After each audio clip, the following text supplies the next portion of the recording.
Hi friends, ಈ ವಿಡಿಯೋದಲ್ಲಿ 6M BCom assessment of persons other than individuals and filing of ITRs 2024 question paper ನೋಡೋಣ with answers. ಇದು ಬಂದು ನಿಮಗೆ 60 ಮಾರ್ಕ್ಸ್ ಕ್ವಶನ್ ಪೇಪರ್. ಟೈಮಿಂಗ್ಸ್ ಬಂದು 2.5 hour timings. Section A, section B and section C. Section A 2 marks, section B 4 marks, section C 12 marks. So ಇದರಲ್ಲಿ only ನಾನು 2 marks ಮಾತ್ರ explain ಮಾಡ್ತೀನಿ. 4 marks and 12 marks ನಾನು ಆಗಲೇ ಪಿಕ್ ಆಗ್ತೀನಿ, ನೀವು ನೋಡ್ಕೊಬೋದು. ಎಕ್ಸ್ಪ್ಲನೇಷನ್ ಬೇಕು ಅಂದರೆ ನಾನು ನೆಕ್ಸ್ಟ್ ವೀಡಿಯೋದಲ್ಲಿ ಎಕ್ಸ್ಪ್ಲೇನ್ ಮಾಡ್ತೀನಿ. So section A 2 marks question 8 ಕೊಟ್ಟಿರ್ತಾರೆ, ನೀವು 6 ಅಟೆಂಡ್ ಮಾಡಬೇಕಾಗತ್ತೆ. What is block of assets? A block of assets means a group of assets of similar nature on which the same rate of depreciation is charged under the Income Tax Act. Instead of calculating depreciation separately for each asset, all similar assets are grouped together into one block. Example: building, furniture, machinery, computers, motor vehicles. So block of assets ಅಂದರೆ ನೀವೊಂದು assets ಇರುತ್ತೆ ನೋಡಿ, cash, stock, furniture, building, ಇದೆಲ್ಲ stock, ಓಕೆನಾ? ಅದನ್ನು ನೀವು ಒಂದೊಂದಾಗಿ calculate ಮಾಡೋ ಬದಲು ಎ ಬ್ಲಾಕ್ ಆಫ್ ಅಸೆಟ್ಸ್ ಇಲ್ಲಿದೆ ಎಕ್ಸಾಂಪಲ್ ಕೊಟ್ಟಿದ್ದಾರೆ. ಇಷ್ಟು ಅಸೆಟ್ಸ್ನು ಒಂದೇ ಸತಿ ನೀವು ಕ್ಯಾಲ್ಕುಲೇಟ್ ಮಾಡೋದನ್ನ ಒಂದು ಗ್ರೂಪ್ ಆಫ್ ಅಸೆಟ್ಸ್ ಅಂತ ಕರೀತಾರೆ, ಅಥವಾ ಬ್ಲಾಕ್ ಆಫ್ ಅಸೆಟ್ಸ್. ಅದನ್ನೇ ಹೇಳ್ತಿದ್ದು. Calculating depreciation separately for each asset, all similar assets ಅಂತ ಒಂದು ಫಾರ್ಮ್ ಮಾಡಿ ಒಂದು ಗ್ರೂಪಲ್ಲಿ ಕ್ಯಾಲ್ಕುಲೇಟ್ ಮಾಡೋದನ್ನ ಬ್ಲಾಕ್ ಆಫ್ ಅಸೆಟ್ಸ್ ಅಂತ ಕರೀತಾರೆ. ಸಿಂಪಲ್ ವರ್ಡ್ಸ್ ಎಲ್ಲ ಅಂತ ಹೇಳಿದ್ರೆ, block of assets is assets where the calculation of depreciation in an asset, all assets are calculated in a group of assets in a one block. It's called block of assets. Next, define partnership. According to section 4 of the Indian Partnership Act 1932, partnership is the relationship between persons who have agreed to share the profits of a business carried on by all or any of them acting for all. Partnership ಅಂತ ಬಂದರೆ relationship between 2 persons. Partners ಅಂತ ಹೇಳಿದ್ರೆ AB ಇಬ್ಬರು ಇರ್ತಾರೆ, ಅವ್ರು ಒಂದು company ಮಾಡ್ತಾರೆ, X company ಅಂತ ಅಂದ್ಕೊಳ್ಳೋಣ. ಇವರು ಇದಕ್ಕೆ 2 partners, ಎ ಮತ್ತು ಬಿ ಇಬ್ಬರು 2 partners ಆಗಿರ್ತಾರೆ. ಅದಕ್ಕೇ partnership relationship between 2 partners, that is AB and B.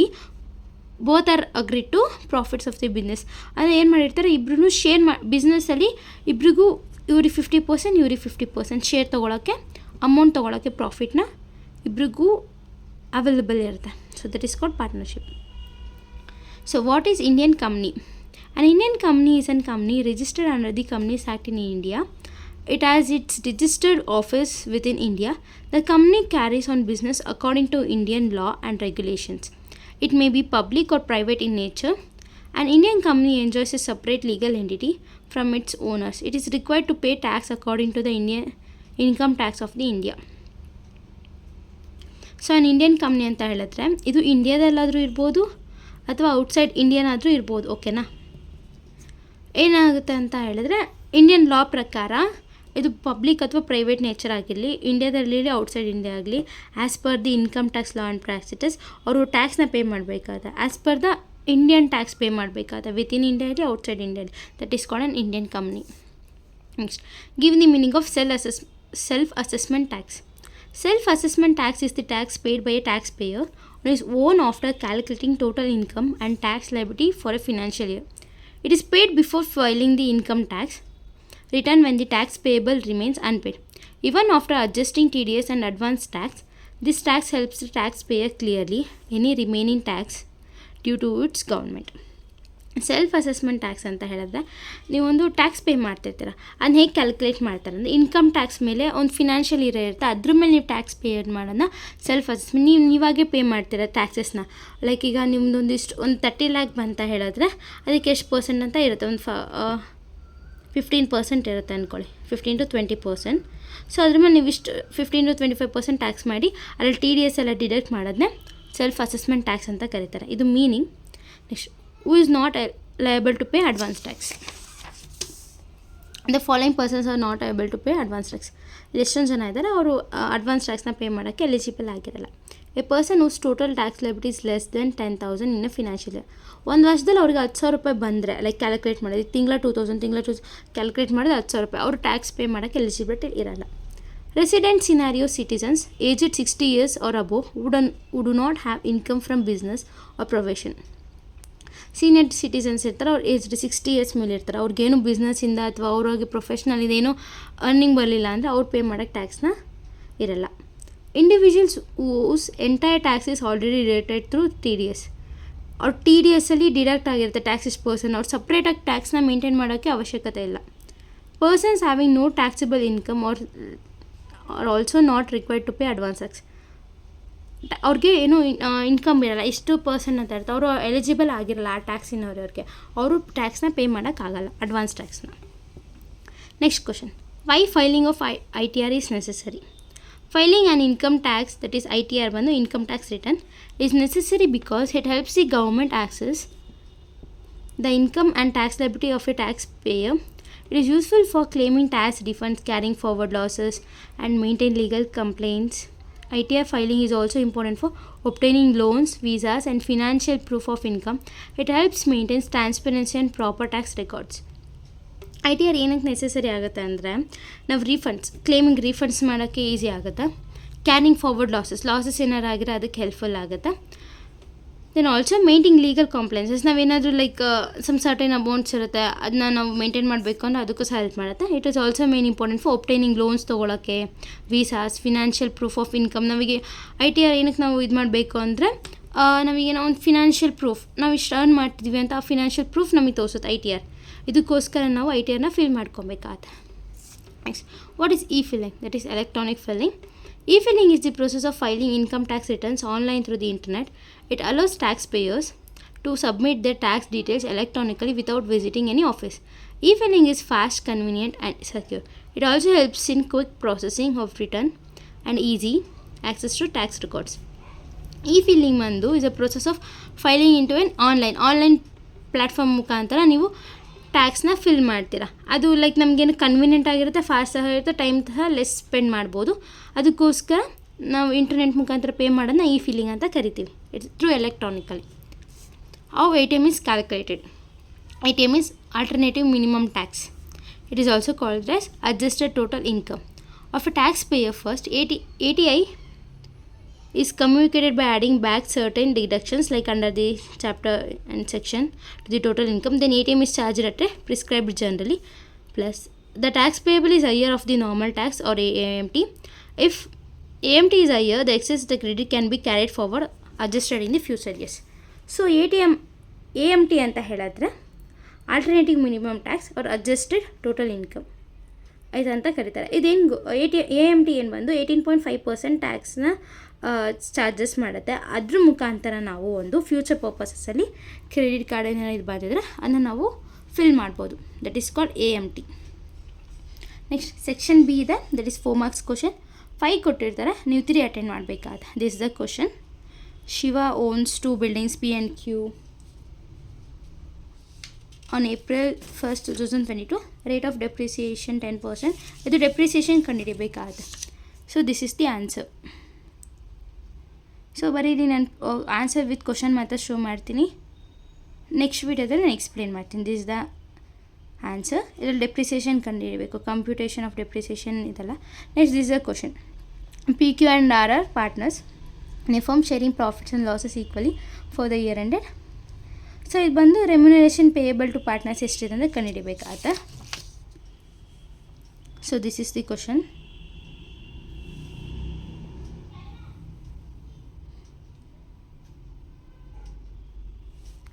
Calculation of book profit and the ಕಂಡಿಡ್ದು calculation of allowable remuneration. This is a working note ಇಂದ ಕಂಡಿಡ್ದು ಆನ್ಸರ್ ಮಾಡಬೇಕಾದ. Next question. State whether the following payments are admissible or not which while calculating the business income under provisions of IT Act. So GST paid during the year, loss of stock due to theft, charities paid, provisions for doubtful debts.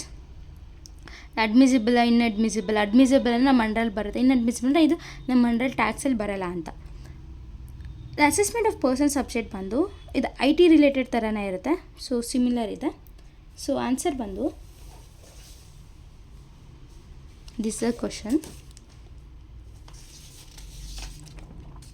and this is the answer. GST paid during the year, that is admissible because allowed a business expenses is related to business activity. So ಅದಕ್ಕೋಸ್ಕರ ಇದು admissible ಆಗಿರುತ್ತೆ. Loss of stock due to theft ಬಂದು admissible, ಇದು business loss related ಆಗಿರುತ್ತೆ, ಅದಕ್ಕೋಸ್ಕರ admissible ಆಗಿರುತ್ತೆ. Charity payments not admissible because ಇದು donation ಆಗಿರುತ್ತೆ, ಇದು ಬಿಸ್ನೆಸ್ಗೆ ಬರಲ್ಲ, not a business expense. Provision for doubtful debts not admissible. Only actual bad debts return of ಅದೆಲ್ಲ ಬಂದು ಅಡ್ಮಿಸಿಬಲ್ ಆಗುತ್ತೆ. ಇದು ಪ್ರೊವಿಷನ್ ಫಾರ್ ಡೌಟ್ಫುಲ್ ಡೇಟ್ಸ್ ಅಲ್ವಾ, ಅದಕ್ಕೆ ನಾಟ್ ಅಡ್ಮಿಸಿಬಲ್. ಬಿಸ್ನೆಸ್ಸಲ್ಲಿ ಬರೋದೆಲ್ಲ ಅಡ್ಮಿಸಿಬಲ್, ಬಿಸ್ನೆಸ್ಸಲ್ಲಿ ಬಂದಿರೋದೆಲ್ಲ non admissible or inadmissible. Next question, mister Prashant estimated the following incomes for the year 2023-24. ಇದು ಕ್ವಶನ್ ಆಗಿರುತ್ತೆ. ಅಡ್ವಾನ್ಸ್ ಟ್ಯಾಕ್ಸಬಲ್ ಕಂಡುಹಿಡಿಬೇಕಾದ this the answer.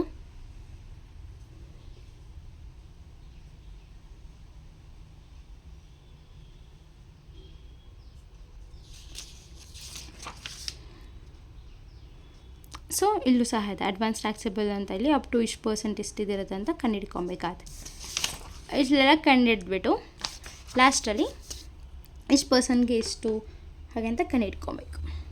Next question, what are the benefits of filing ITR? So ITR file ಮಾಡೋದ್ರಿಂದ ನಮ್ಗೆ ಏನೇನು benefits? Usually ನಾವು ಫಿನಾನ್ಸಲ್ಲಿ maintain ಮಾಡ್ಬೋದು, ಮತ್ತು ನಾವು ಪ್ರೂಫ್ ಆಫ್ ಇನ್ಕಮ್ ಎಲ್ಲ ತೋರಿಸ್ಬೋದು. ನಾನು ಮೀನಿಂಗಲ್ಲಿ ಹೇಳಿದ್ನಲ್ಲ ಅದೇ ಸೇಮ್ ಪಾಯಿಂಟ್ಸ್ ಬರೀರಿ. ಅದೇ ಫೈಲಿಂಗ್ ಆಫ್ ITR ನಮಗೆ ಫಿನಾನ್ಷಿಯಲಿ ಪ್ರೂಫ್ ವೀಸಾ ಸಿಗುತ್ತೆ, ಮತ್ತು ನಾವು ಈಸಿ ಲೋನ್ ಅಪ್ರೂವಲ್ ಎಲ್ಲ ತೊಗೊಬೋದು. ಅದೇ ಇದು ಹೇಳಿದರೆ ಬೆನಿಫಿಟ್ಸ್ ಅಂತ ಹಾಕಿ ಬರೀರಿ. Legal compliance, claiming tax refund, proof of income, easy loan approval, visa processing, then carry forward on losses. ನಮಗೇನಾರು ಫಿನಾನ್ಷಿಯಲಿ ಲಾಸಸ್ ಇದ್ದರೆ ಅದು ITR ನಮಗೆ ಹೆಲ್ಪ್ ಮಾಡುತ್ತೆ ಲೈಕ್ ರಿಕವರಿ ಮಾಡ್ಕೊಳ್ಳೋಕ್ಕೆ. These are the benefits of ITF filing. Next section C, 12 marks questions 5 ಕೊಟ್ಟಿರ್ತಾರೆ, ನೀವು 3 attend ಮಾಡಬೇಕಾದ್ರೆ. This the question, compute the taxable income of Yamuna limited from the following information below. Taxable income ಕಂಡುಹಿಡಿಬೇಕಾದ್ರೆ this the question.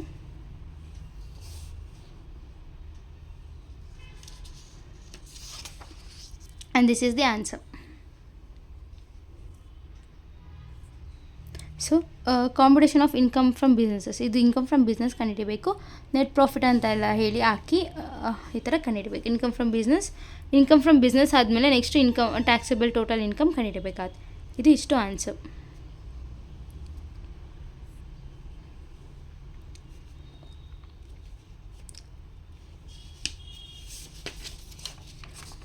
Next question, M and O are working partners in a firm sharing P&L in the ratio of 3:2:1. The profit and loss is under. Compute total income and tax liability of the partnership firm. So ಇಲ್ಲಿ 8 question ಹಿಂಗೆ ಕೊಟ್ಟಿದ್ದಾರೆ. ನೀವು total income ಮತ್ತು tax liability of the partnership ಫರ್ಮ್ನ ಕಂಡುಹಿಡಬೇಕಂತ. This is a solution.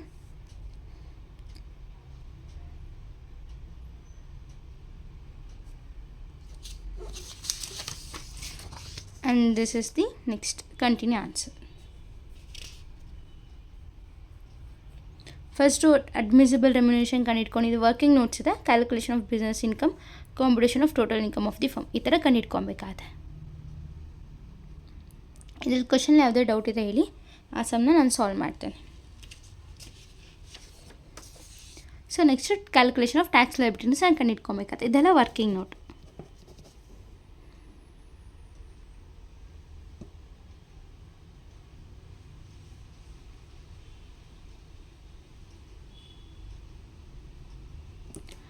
Next question, Star Company Limited is engaged in the business of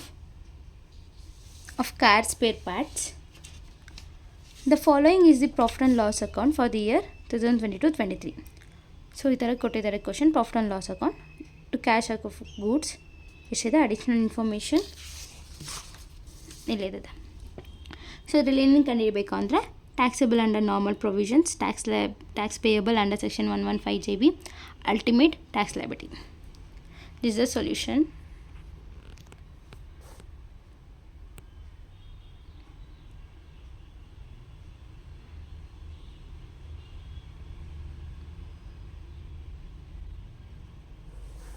so ಇದರಲ್ಲಿ business of income ಕಂಡುಹಿಡ್ಕೊತೀವಿ. Next ಅದಾದಮೇಲೆ combination of total of the company, total of the income ಎಷ್ಟಿದೆ, taxable income ಅಷ್ಟು ಕಂಡುಹಿಡ್ಕೊತೀವಿ. Income from business, house property ಇದೆಲ್ಲ ಹಾಕ್ಕೊಂಡು next some working note ಇದೆ, calculation of tax payable ಇದೆಲ್ಲ. ನೆಕ್ಸ್ಟ್ ಇದಿದೆ, this the answer.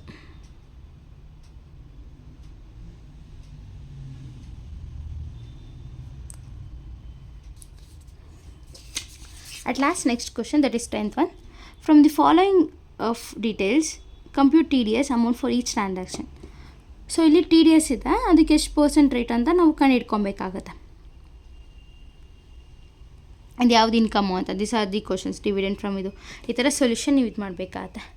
So particulars rate of the income other sources ಬರುತ್ತಾ, ಯಾವುದು ಬಿಸ್ನೆಸ್ ಇನ್ಕಮ್ ಹೌಸ್ ಪ್ರಾಪರ್ಟಿನ ಅಂತ. ಇನ್ಕಮ್ ಎಷ್ಟಿದೆ ಅದಕ್ಕೆ rate of T D S ಎಷ್ಟು ಬರುತ್ತೆ ನೀವೇ ಇದನ್ನ ಯು ಶುಡ್ ಬಿ ರಿಮೆಂಬರ್. 10% 30% ಎಷ್ಟಿದೆ ಏನು ಅಂತ. ಇದಕ್ಕೆ ನೋಡಿ interest on post office deposits ಅದಕ್ಕಿಲ್ಲ, ಟಿ ಡಿ ಎಸ್ ನಾವು ಕಟ್ ಮಾಡಲ್ಲ. ಅದಕ್ಕೆ ಎಷ್ಟು ಬರುತ್ತೆ 5000 ಇಂಟು 10% ಮಾಡಿದ್ರೆ ಎಷ್ಟು, 20,000 ಇಂಟು 30% 6 ಆ ಥರ ಎಲ್ಲ ನೀವು ಮಾಡಬೇಕಾದ್ರೆ ಈ ಥರ ಕಂಡಿಟ್ಕೊಬೇಕು. ನೋಟಲ್ಲಿ ಕೊಟ್ಟಿದೆ T D S on dividend from unlisted companies applicable if amount 5,000ಗಿಂತ ಜಾಸ್ತಿ ಹೋದರೆ ಅದಕ್ಕೆ ನಾವು ಚಾರ್ಜ್ ಮಾಡ್ತೀವಿ, ಇಲ್ಲ ಅಂದರೆ ಇಲ್ಲ. ಇದು ಎಕ್ಸಮ್ಟ್ ಆಗಿದೆ under section 194A. So this is the answer. Another one question we have, that is Nagabhushan, a manufacturer, submits the following information: name of the assets, plant and machinery ಇಷ್ಟಿದೆ. So ಇದು calculation of depreciation ಕಂಡುಹಿಡಬೇಕಾಗತ್ತೆ. ಇದಕ್ಕೆ ಬಂದು plant and machinery ಅದು block 1 block 2 plant and ಇನ್ನೊಂದಿದೆ ಅದು ಕಂಡುಹಿಡಬೇಕಾಗತ್ತೆ. Same plant and machinery block 2 plant and machinery 3 ಇಷ್ಟು ಕಂಡುಹಿಡಬೇಕಾಗತ್ತೆ. So this is the solution.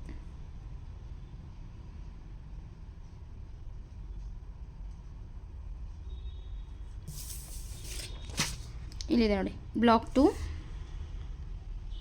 Block 3 and sum total depreciation. So like 1 2 3 ಇದೆಷ್ಟು ಟೋಟಲ್ ಆಗಿ ನಮ್ಗೆ ಎಷ್ಟು ಬಂದಿರುತ್ತೆ 14,18,500. ಟೋಟಲ್ ಡೆಪ್ರಿಸಿಯೇಷನ್ ಇಷ್ಟು. 1 2 3 ಕ್ಯಾಲ್ಕುಲೇಟ್ ಮಾಡಿದ್ರೆ ನಮ್ಗೆ ಇಷ್ಟು ಬರುತ್ತೆ. ಈ ಥರ ಕಂಡಿಟ್ಕೊಬೇಕಾಗುತ್ತೆ. ಅಡಿಷ್ನಲ್ ಲೆಸ್ ಸೇಲ್ಸ್ ಕನ್ಸಿಡರೇಷನ್ ಇದೆಲ್ಲ ಮಾಡಿ. So this is the previous year, that is 2024 question paper ಆಗಿರುತ್ತೆ. Assessment of other persons individual. So ನಿಮ್ಗೆ ಎಕ್ಸ್ಪ್ಲೇಷನ್ ಬೇಕು ಅಂದರೆ ಕಮೆಂಟ್ ಮಾಡಿ. ಯಾವ ಸಮ್ ಡೌಟ್ ಇದೆ I will definitely explain it. So ಇದೇ ಥರ ವೀಡಿಯೋಸ್ಗೋಸ್ಕರ ನನ್ನ ಯೂಟ್ಯೂಬ್ ಚಾನಲ್ನ ಸಬ್ಸ್ಕ್ರೈಬ್ ಮಾಡ್ಕೊಳ್ಳಿ. And thank you for watching.